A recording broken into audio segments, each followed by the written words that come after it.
This is my 8th year living abroad, and during my time here, I've saved over $300,000. And so today I want to share with you 10 principles that I learned because I lived abroad, that you can apply to your life to get your finances back together. Number one, when I moved abroad, my school put me up in a 1-bedroom apartment that wasn't that big, but it also helped me realize that I didn't need a big home to have a good home. So many people today are striving to have a big house, 5 bedrooms and 3 bathrooms and 2 living rooms and 2 kitchens.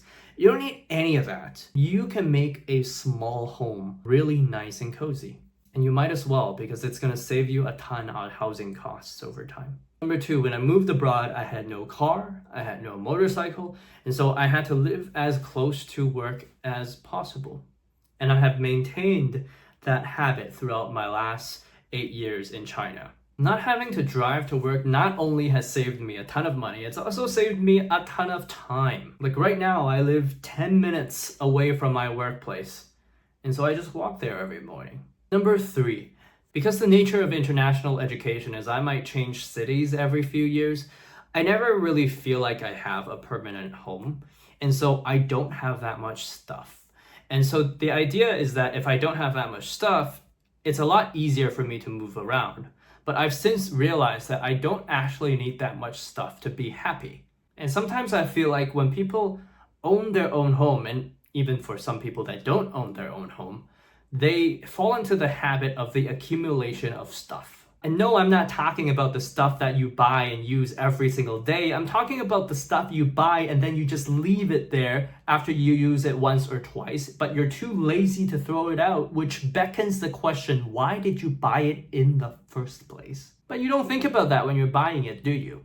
That's the kind of stuff I'm talking about. Number 4, because I'm not spending my money on all this other stuff that I won't actually use, I can actually spend more money on the stuff I actually do use, like my monitor, like my vacuum, like my cell phone.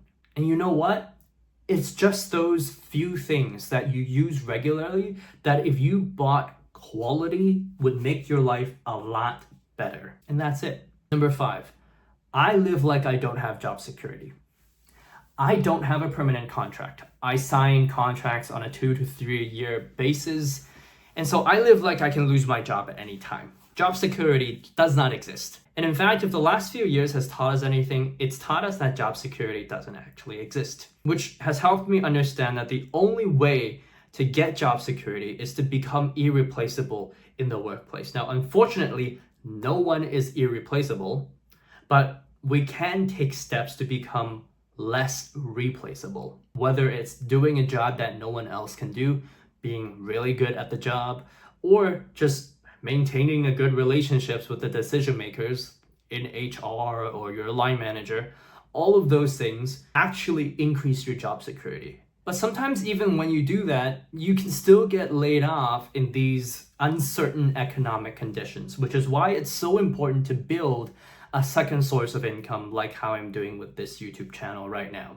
And if you're actually interested at all about building a second source of income, getting your personal finances together, then subscribe to this channel, because in a few years' time, this channel is going to be proof that you could have done it.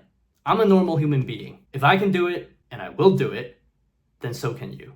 Anyways, let's move on to number 6, and it's pay the government first. In China, I'm forced to do that. My income taxes are just taken off my paycheck. And so the money I get in the bank every single month is after-tax income, but that's not the case in America or in Canada. And whether you like it or not, a huge portion of your income will actually go towards the government. Save for that. Don't be impulsive with your money, and then when tax season comes, live like you're a broke college student because you spent too much money in the beginning of the year. On the topic of not having impulsive spending habits, it's important to find a financially responsible spouse that shares similar money beliefs with you. Assuming your money beliefs are healthy money beliefs. If you're also an impulsive spender and you find another impulsive spender, good luck trying to get your finances together. Money is one of the biggest reasons why people end up separating. Don't let that be yours.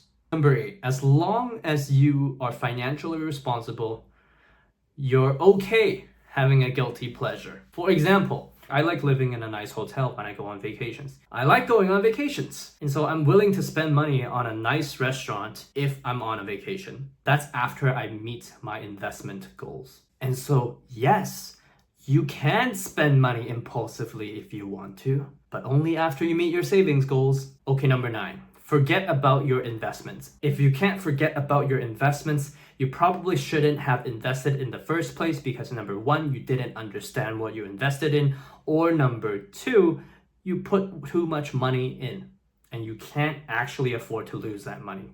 And so to solve that problem, number 1, you either take out some money and only invest what you can afford to lose, or number 2, get educated. For example, I have my money in an S&P 500 index fund, and I can sleep peacefully knowing that in 20 years, the number in my bank account will be higher than the number it is today. Okay, number 10, don't use credit cards unless absolutely necessary. Don't do the buy now, pay later thing. In fact, don't use anything that makes it easier for you to buy things, like Amazon Prime, for example. You might think you're saving money, but if you're actually saving money, then there'd be no reason why Amazon would sell you that thing because their whole business model is about you spending more money. And oftentimes, paying with credit card is just so simple that you can spend thousands of dollars just like that. But if you actually had to take out $3,000 to go buy a watch and then count the money as you give it to the salesperson, it'll make you think twice. It'll make you think twice before you buy that watch. If you want a more complete picture on how I practice new financial minimalism, then watch this video right here where I go over some of the principles of new financial minimalism.